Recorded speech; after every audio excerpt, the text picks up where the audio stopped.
নমস্কার। বেতনের তালিকায় গড়মিল খতিয়ে দেখার আশ্বাস কমিশনের। সাম্প্রতিক প্রকাশিত এই প্রতিবেদনটি আমরা বিস্তারিত জেনে নেব। আইনজীবীদের অনুমতি পাওয়া যায়নি বলে যোগ্য অযোগ্যর তালিকা প্রকাশ করেন স্কুল সার্ভিস কমিশন এসএসসি। তবে কারা বেতন পাবেন সেই তালিকা পাঠানো হয়েছে স্কুলে স্কুলে। 2016 বিজ্ঞাপনের ভিত্তিতে স্কুল শিক্ষা কমিশনারেট হয়ে 24টি শিক্ষা জেলার স্কুলে বিদ্যালয় পরিদর্শক অর্থাৎ ডিআই মাধ্যমিক 15,403 জন যোগ্য টিচারের লিস্ট পাঠিয়েছেন। দেখা যাচ্ছে বেশ কিছু গড়মিল আছে তালিকায়। কয়েকশো শিক্ষক শিক্ষিকার নাম যায়নি কোনো স্কুলেই। পশ্চিম বর্ধমানের ডিআই অফিস থেকে রানীগঞ্জের বাসন্তী দেবী উচ্চ বালিকা বিদ্যালয়ে যে তালিকা পৌঁছেছে তাতে এমন 2 শিক্ষিকার নাম আছেন যারা কোনোদিনই ওই স্কুলের সঙ্গে যুক্ত ছিলেন না। এরা হলেন প্রীতি কুমারী এবং মৌমিতা কুমারী।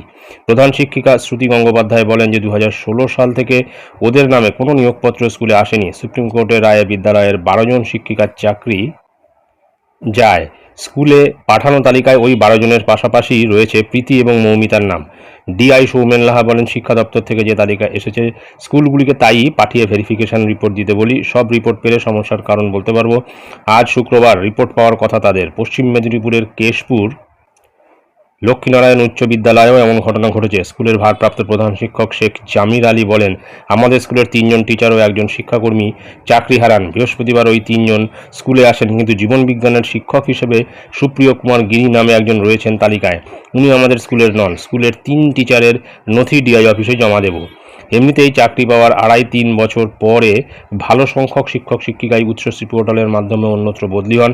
তাদের অনেকেরই নাম চলে গিয়েছে সেই স্কুলে যেখান থেকে তারা বদলি হয়েছিলেন। তারাও পড়েছেন বিপাকে। আন্দোলনরত যোগ্য শিক্ষক শিক্ষিকা অধিকার মঞ্চের কনভেনার চিন্ময় মণ্ডলের নামও কোনো স্কুলেই নেই। তিনি আপোষ বদলিতে কলকাতা থেকে ব্যারাকপুর শিক্ষা জেলার স্কুলে গিয়েছিলেন। চিন্ময় বলেন, কোনো স্কুলেই নাম নেই।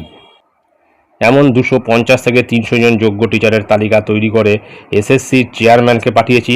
তিনি বিষয়টি দেখার আশ্বাস দিয়েছেন। আবার প্রথমে একটি স্কুলে নবম দশমের জন্য নির্বাচিত এক শিক্ষক পরে অন্যত্র একাদশ দ্বাদশের স্কেলে অন্য স্কুলে মনোনীত হয়েছিলেন। তার নাম পাঠানো হয়েছে 2 বিদ্যালয়েই।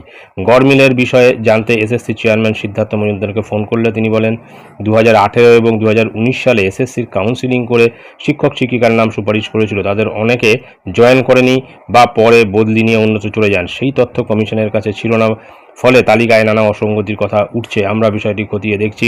আরও নাম পাঠানো হবে। এরপর কোনো সমস্যা হলে ডিআইরা দেখবেন, কারণ তাদের কাছে কে কোথায় চাকরি করছেন, বদলি হয়েছেন ইত্যাদি তথ্য রয়েছে। তবে প্রতিক্রিয়া মেলেনি স্কুল শিক্ষা কমিশনার অরূপ সেনগুপ্তর।